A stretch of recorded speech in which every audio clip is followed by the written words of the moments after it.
আসসালামু আলাইকুম সবাইকে। আপনারা সবাই কেমন আছেন? আশা করছি আল্লাহর অশেষ রহমতে আপনারা সবাই অনেক ভালো আছেন। এই প্রত্যাশায়, এই শুভকামনায় আপনাদের আমার আরও একটি নতুন ভিডিও দেখার জন্য ওয়েলকাম করছি। আমি জান্নাত আছি আপনাদের পাশে। আশা করছি পুরো ভিডিওটা জুড়ে আপনারাও আমার পাশে থাকবেন। আজকে আপনাদের সাথে আমার কিচেন ট্যুর ভিডিওটা শেয়ার করতে যাচ্ছি। এটা আমার সেকেন্ড রান্নাঘর।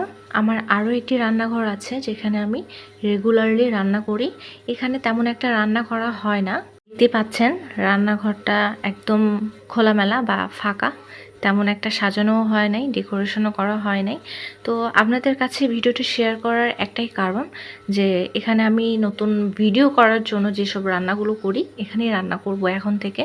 তো রান্নাঘরটা সুন্দর করে সাজানো বা ডেকোরেট করতে আপনাদের কাছে যদি কোনো নতুন আইডিয়া থেকে থাকে অবশ্যই আমাকে শেয়ার করতে পারেন। কোথায় কোন জিনিসটা রাখলে বেশি ভালো দেখায়, আমি রান্নাঘরটা সুন্দর করে ডেকোরেট করতে চাচ্ছি। খুব শীঘ্রই এই রান্নাঘরের নতুন একটা লুক আপনাদের সঙ্গে শেয়ার করতে যাচ্ছি। যারা প্রথমবারের মতো আমার এই ভিডিওটা দেখছেন তাদের কাছে রিকোয়েস্ট থাকবে, পুরো ভিডিও দেখার পর যদি কোথাও কোনো অংশ আপনাদের ভালো লেগে থাকে, আপনার ভালো লাগা অনুভূতিটুকু আমার ভিডিওতে একটি লাইক দিয়ে প্রবেশ করতে পারেন। পাশাপাশি কমেন্টসের মাধ্যমেও আপনার ভালো লাগাটুকু আমার সঙ্গে শেয়ার করতে পারেন।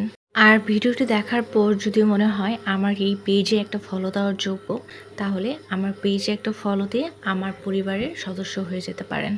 আমার এই ছোট্ট রান্নাঘরের পাশে ছোট্ট একটা বেলকনি আছে যেটা আমার কাছে অনেক বেশি ভালো লাগে। আর পাশেই একটা ওয়ালমেট রাখছি কাবা শরীফে।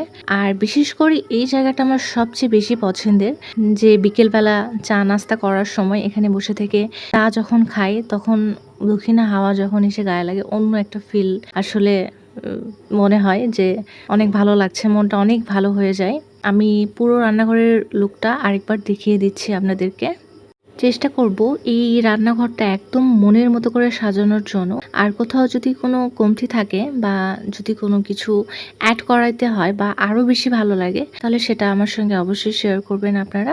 আমি ট্রাই করব তেমন করে গুছিয়ে রাখার জন্য।